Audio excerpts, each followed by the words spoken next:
মানে আমার একটা স্বপ্ন আছে যে ঢাকা শহরে একটা ভালো ক্লিনিক আর হসপিটাল করা, যেখানে সবকিছু ইসলামিকভাবে চলবে ইনশাআল্লাহ। মানে এটা দরকার আছে। আপনারা যদি আমরা ফেস করেছি তো আমরা বুঝতে পারি দরকার আছে। একটা হসপিটালে যান, দেখবেন পরিবেশ এনভায়রনমেন্ট ইসলামিক না।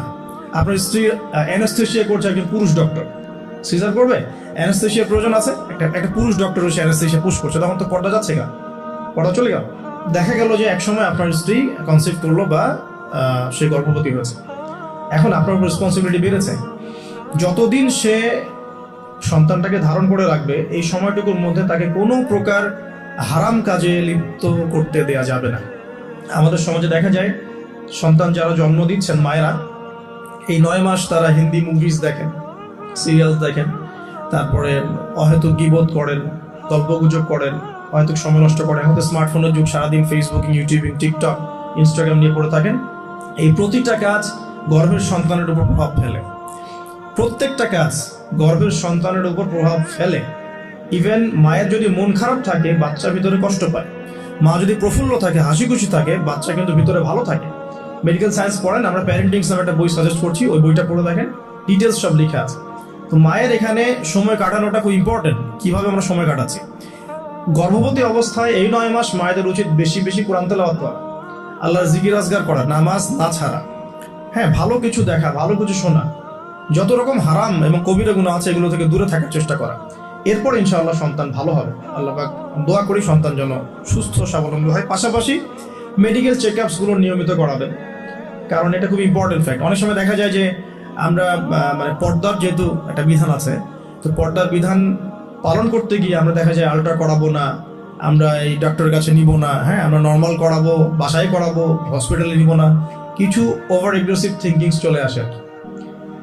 পর্দা করব তাহলে মহিলা ডাক্তার দেখাতে হবে, আলট্রা খুঁজে বের করতে হবে, কে আলট্রা মহিলা ডক্টর আছে আলট্রা করতে পারে, খুঁজে বের করতে হবে, ক্লিনিক সেভাবে পরিবেশ তৈরি করতে হবে।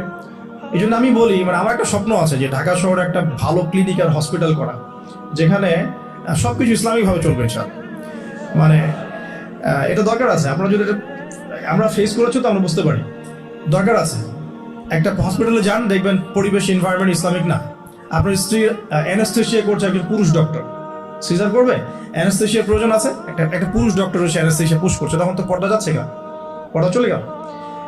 যদিও বা অনেকে ফতোয়া দিতে পারেন যে এই সব জায়গায় বা এই ধরনের ক্ষেত্রে হয়তো এটা জায়েজ হতেও পারে, অনেকে ফতোয়া টানতে পারেন, কিন্তু এখানে কিন্তু এই সুযোগটা দেওয়ার ফলে কি হয়েছে যে অনেক সময় রোগীরা হ্যারাসমেন্টের শিকারও হয়েছেন, সেক্সুয়াল হ্যারাসমেন্টের শিকারও কিন্তু হয়েছে, এটাও কিন্তু বাস্তব।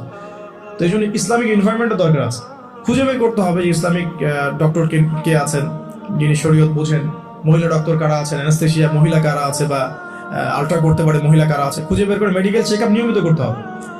আর নর্মাল ডেলিভারি ইসলামের বিধান ঠিকই, ইসলাম এভাবেই চলেছে, সিজার এসেছে অনেক পরে, এবং এই ব্যাপারে শেষ জামানার হাদিসও আছে, আমি একটা লেকচারে বলেছিলাম।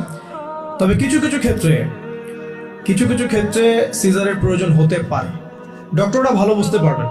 তবে এখানে দেখা যায় সাইকোলজিক্যালি অনেক সময় ডক্টররা কি করেন, রোগীদের সাথে একটু সাইকোলজিক্যাল টর্চার শুরু করেন আর কি, ভয় দেখানোর একটা প্রবণতা দেখা যায়। পরে আমরা বলি আচ্ছা ঠিক আছে করে ফেলেন। তো এখানে একটা বিজনেস জড়িত আছে, আপনারা খুব ভালো করেই জানেন যে একটা বিজনেস জড়িত আছে। আর যখন একটা মায়ের একটা সিজার হয়ে যায়, পরবর্তী বাচ্চাগুলো কিন্তু নর্মাল হওয়া খুব ডিফিকাল্ট, এবং তার সারা জীবন একটা হ্যাসেল তাকে পোহাতে হয়। যাদের হয়েছে তারা জানে। তো আর নর্মাল হলে আপনি যে আমাদের আগে দাদি নানি দেখবেন 11টা বাচ্চা, আমার নানির 11টা বাচ্চা, 12টা বাচ্চা আমার নানির, আর এক নানির আমার 11টা বাচ্চা, সব নর্মাল, কোনো সমস্যা হয়নি। তারা কিন্তু ফ্রেশ খাবার খেতেন, ভালো এনভায়রনমেন্টে থাকতেন, কায়িক পরিশ্রম করতেন, তারা ফিজিক্যালি স্ট্রং ছিলেন।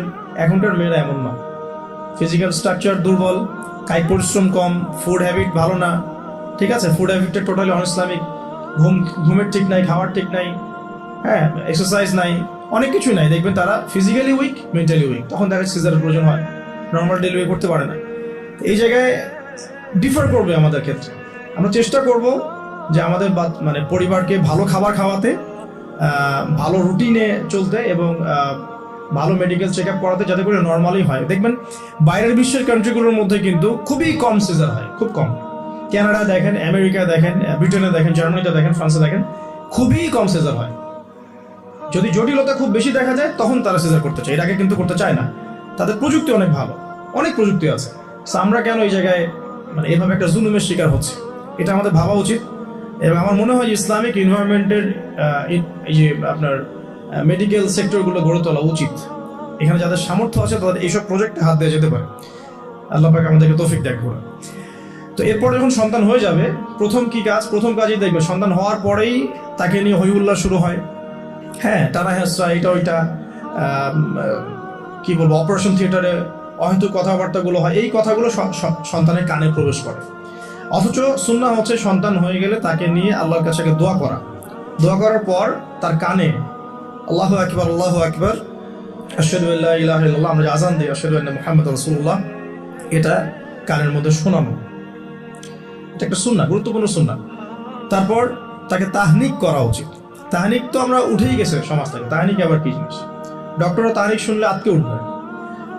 তাহনিক হচ্ছে যে কোনো আলেম, কোনো বুজুর্গ, যিনি পরহেজগার, আল্লাহওয়ালা, মারিফাতওয়ালা মানুষ, তিনি খেজুর বা কোনো মিষ্টি জাতীয় মধু, খেজুর, এই টাইপের কিছু একটু চিবিয়ে বাচ্চার জিহ্বার মধ্যে একটু খালি লাগিয়ে দিন। এটা তাহনিক সুন্নাহ। তো এখন মুখে তো জর্দা, পান আর সিগারেট, তো এই মুখ দিয়ে তো তাহনিক হবে না, হবে তো আল্লাহওয়ালা সত্যিকারের মানুষ খুঁজে বের করতে হবে। যাই হোক, যদি আপনি না পারেন, খুঁজে না পান, আপনি আপনার সন্তানের তাহনিক করেন, যথেষ্ট। আপনি দোয়া করেন, 2 রাকাত নামাজ পড়ে আল্লাহ শুকর